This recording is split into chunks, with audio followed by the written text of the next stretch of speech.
Inevitable barbarity. Let's be clear, violence is never the answer. It's the opposite, the product of hate, born out of fear, that derives from ignorance. And with naivety comes vulnerability. Some people, unfortunately, bank on that truth, literally and metaphorically. So they work overtime to prey on, not pray for, the susceptible. They convince them that society is collapsing, crumbling, because women are working, speaking, and voting, not at home cooking, cleaning, reproducing, and submitting to their husband. Heaven forbid they don't have one. Or worse, the man who assaulted them. Because girls impregnated as young as 10 should be forced to carry and deliver a baby, even a monster's. For the unborn fetus has, and deserves, more rights than wives and mothers who have already fulfilled their role. They frighten them into believing that with immigration comes replacement, that white people and their culture and customs have been targeted by poor souls so desperate for not just a better life, but a chance to continue living. That they would be willing to stomach the hate and threats from people who have never met them, who know nothing about them, all for not enough food to satisfy bellies that have been empty for far too long, for not enough money to fill pockets that have never known what it is like to be full. That these same people are not human, that they are only here to plunder and pillage, to take away jobs that everyone refuses to work, or have already been stolen and outsourced to the countries that migrants are leaving.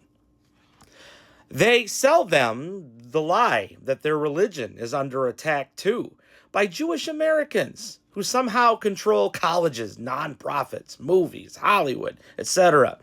That they are the enemy. Well, somehow Israel isn't, because Bibi is a swell guy. That his Gaza genocide is simply a justified attack on the people of Palestine, who they accuse of committing the same war crimes in the name of the Muslim faith they claim is being used to slit America's throat. And they'll buy it all. Even though their Christian faith's figurehead was a Jew, is considered to be a prophet of Islam, and preached love, acceptance, and empathy. Something they're told is one of our greatest weaknesses. They stress to them that real Americans have been victimized by DEI while conflating it with affirmative action. That anyone who isn't Caucasian and a man is likely unqualified, will crush their dreams, crash their planes, dumb down their television, and that the Civil Rights Act was to blame.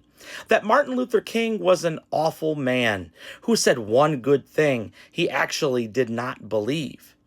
That it solely explains the rise of the Obamas, Justice Ketanji Brown Jackson, and any accomplished person of color over clearly more deserving white men who do not possess college degrees, did not join any branch of armed service, and never taught a classroom of students, but still feel entitled to a say in the practice and policies of military academies because, damn it, they have a podcast.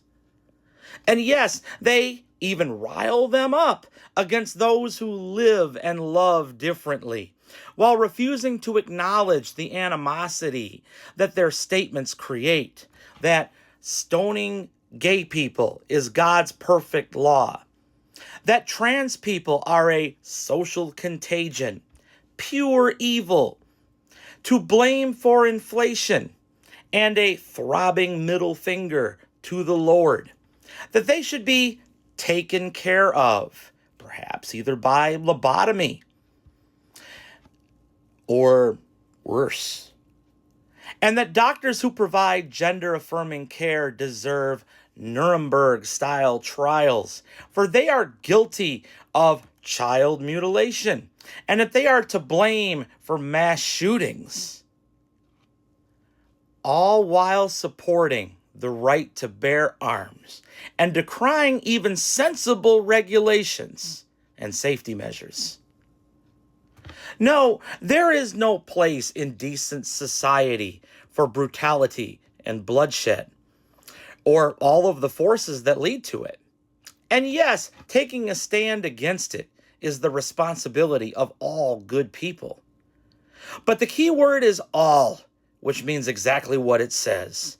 So when someone spouts lies to promote ignorance that causes fear, which leads to hate, folks should not be surprised that sometimes when someone snaps, the instigator ends up the casualty in a maelstrom of bullets. Prove me wrong.